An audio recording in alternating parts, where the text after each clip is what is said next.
Deputy CM Keshav Prasad Maurya आज बरेली पहुंचे। Circuit house में प्रेस वार्ता कर उन्होंने मीडिया से बात करते हुए कहा कि सपा और कांग्रेस सत्ता पाने के लालसा में लगे हैं, उनका ये मंसूबा सफल नहीं होगा। सपा परिवारवाद को बढ़ावा दे रही है। बाबा साहब भीमराव अम्बेडकर के अपमान के आरोप पर उन्होंने कहा कि कांग्रेस और समाजवादी पार्टी बाबा साहब और दलितों के दुश्मन है। एक ही परिवार में 5 सांसद हैं। उन्होंने कहा कि संभल में सपा के सांसद और विधायक के आपसी वर्चस्व को लेकर दंगा हुआ था। जिला प्रशासन कोर्ट के आदेश पर सर्वे करने गया था।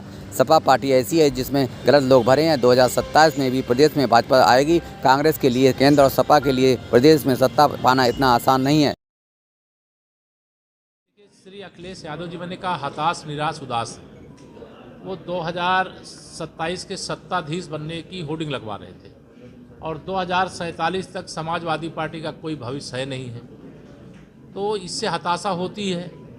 कोई अपराध करता है और उस अपराध का अगर पुलिस खुलासा कर लेती है तो इससे यह समझिए कि कानून व्यवस्था कितनी चुस्त दुरुस्त है। घटनाएं होती है, हम नहीं कह रहे घटना शून्य हो गई, अपराध हो नहीं रहे, लेकिन अपराध हो जाने के बाद जैसे श्री अखिलेश यादव जी अपनी सरकार में अपराधियों को संरक्षण करते थे, पुलिस कस्टडी से छुड़ा करके किस प्रकार से मुजफ्फरनगर का दंगा आमंत्रित कर दिए थे, किस प्रकार से जो बड़े बड़े गुंडे माफिया, हम लोग कहते हैं 1 डिस्ट्रिक्ट 1 प्रोडक्ट, उनका 1 डिस्ट्रिक्ट 1 माफिया रहता था।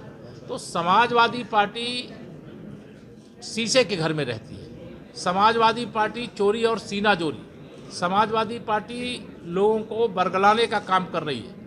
फर्जी पीडीए की बात करती है, चलाती परिवार डेवलपमेंट एजेंसी है। मतलब एक परिवार से 5-5 लोग सांसद हों, बाकी हमारे यदुवंशियों को कह दे नहीं तुम लोग शांत रहो, अभी हमको सांसदी करने दो, हमें परिवार को डेवलप करने दो। प्रदेश के डेवलपमेंट से कोई लेना देना नहीं। पिछड़ों के दुश्मन है समाजवादी पार्टी और उनके मुखिया श्री अखिलेश की वजह से आरएसएस नाराज चल रही है, क्या कहेंगे? देखिए, ये आरएसएस नाराज चल रही है, मस्जिद में मंदिर ढूंढने, ये विषय मुझे लगता है ये सवाल सही नहीं है।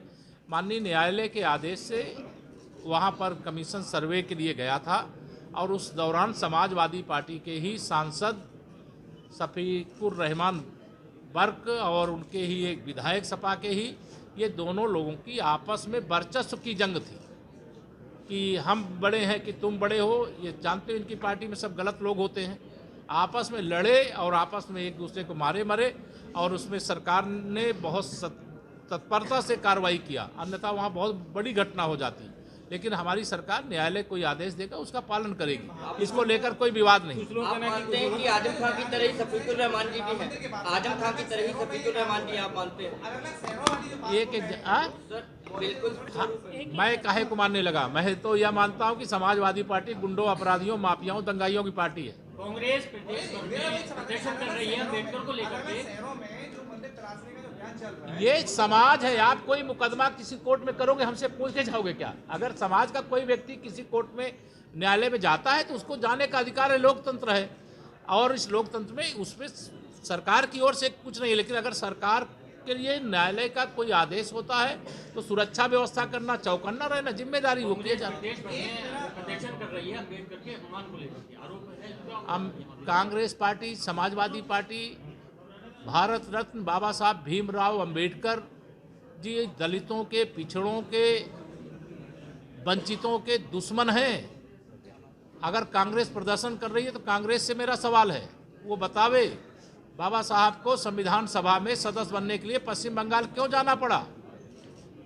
बाबा साहब के जो जन्म स्थान से लेकर के उनके निर्वाण स्थल तक को पंचतीर्थ बनाने का काम कांग्रेस ने क्यों नहीं किया?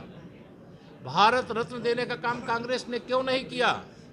उनका शरीर शांत होने के बाद उनके अंतिम संस्कार में हिस्सा क्यों नहीं लिया? उनको चुनाव क्यों हरवाया?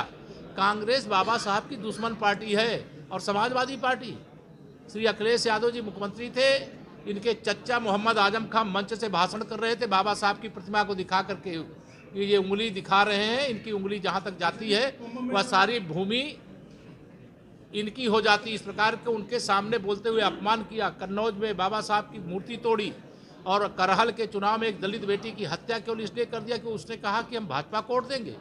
इनका सबका दोगला चरित्र है, दोहरा चरित्र है। ये सत्ता प्राप्ति के लिए बेचैन है।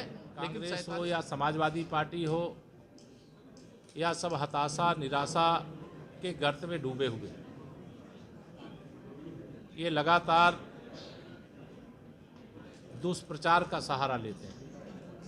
लोगों को गुमराह करने का प्रयास करते हैं, लेकिन इनको इसके बदले राजनीतिक रूप से जो सफलता छोटी सी लोकसभा के चुनाव में मिल गई थी, वह इनके पराजय का क्रम शुरू हो गया है विधानसभा उपचुनाव के बाद और हरियाणा महाराष्ट्र के चुनाव के बाद।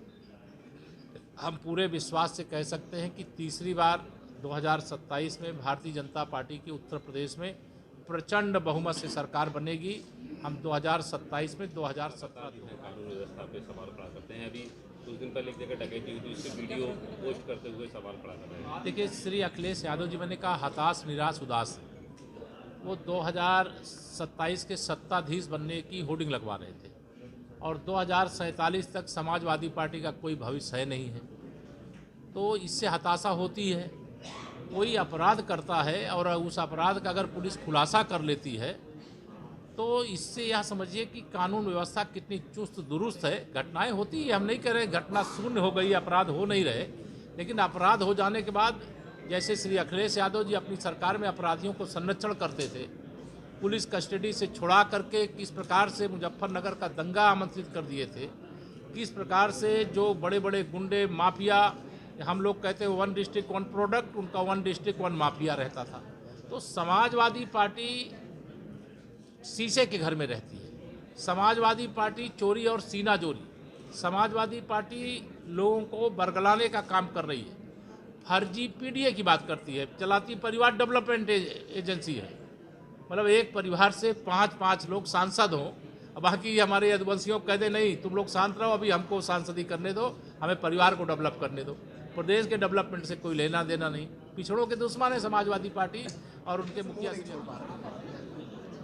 ये आपको कैसे लग गया? ऐसा है जो अधिकृत नहीं है, मल्टी कलर बत्ती लगाए हुए हैं, प्रदेश सरकार को लिखे हुए हैं। नहीं तो उसकी जांच होगी, जांच में पकड़े जाएंगे तो उनके खिलाफ कार्रवाई होगी। धन्यवाद।